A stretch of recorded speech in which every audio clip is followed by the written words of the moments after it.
Se llama ciclo cardíaco a las cosas que pasan desde el comienzo de un latido hasta el siguiente. Cada ciclo se inicia por la generación de un potencial que se genera en el nódulo sinusal. El nódulo sinusal es una masa de tejido nervioso que se encuentra en la pared superolateral de la aurícula derecha, cerca de la entrada de la vena cava superior.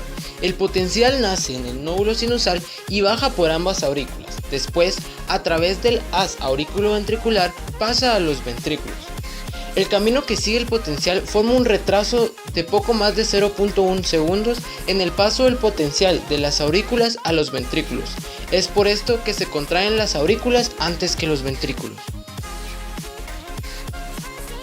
Las aurículas se contraen para enviar sangre a los ventrículos, lo que hace función de bomba de cebado.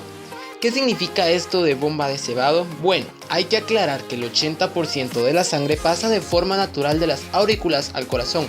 El otro 20% es empujado por la contracción auricular. A esto se refiere el término, porque al final solo aumentan la eficacia del bombeo ventricular. El ciclo cardíaco inicia con un periodo de relajación llamado diástole, seguido de un periodo de contracción llamado sístole. La duración de cada ciclo cardíaco se puede obtener por el inverso de la frecuencia cardíaca. ¿Cómo así? Digamos que tienes una frecuencia cardíaca de 72 latidos por minuto. Recordando un poco de matemática básica, los números enteros tienen un denominador de 1, que no vemos ni escribimos, pero ahí está. El inverso de un número se da por llevar este 1 arriba del 72. Si hacemos la división, el resultado es de 0.833. Esto significa que cada ciclo cardíaco dura 0.833 segundos. Ahora hablemos del ciclo de contracción ventricular.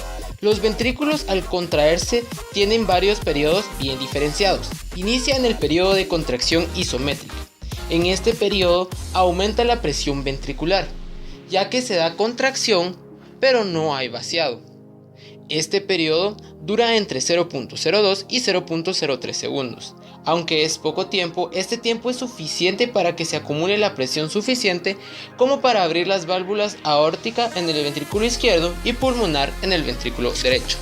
Continúa el periodo de eyección. En este periodo se alcanzó la presión suficiente en cada ventrículo para que se abran las válvulas hacia afuera del ventrículo.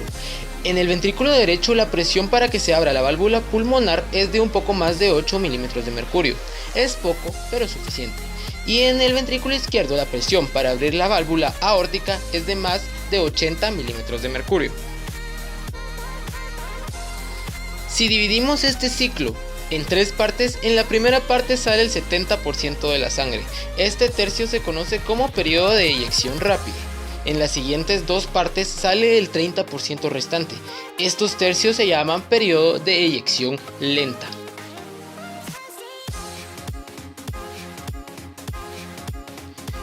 Y el ciclo de contracción ventricular termina en el periodo de relajación isovolumétrica. Sí, relajación. No es el que mencionamos al principio. Este era periodo de contracción isovolumétrica.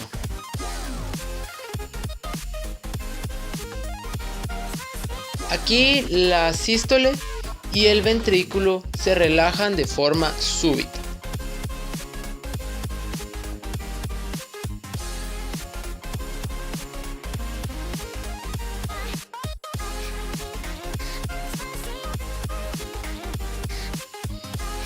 En las grandes arterias la presión es alta y la diferencia de presiones hace que un poco de sangre regrese al ventrículo y cierre la válvula aórtica o semilunar.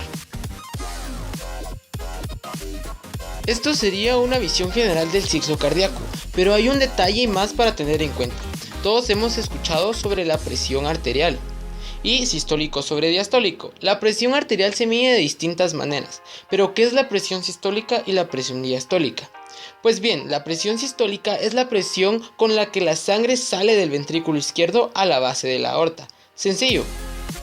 Cuando la contracción ventricular termina, la válvula aórtica se cierra. Después de que se cerró la válvula aórtica, un poco de fuerza aún empuja la sangre hacia el ventrículo. Recordemos que la válvula está cerrada. Esto causa que la fuerza cause una distensión de la base de la aorta. Esa fuerza con la que se distiende la base de la aorta es la presión diastólica.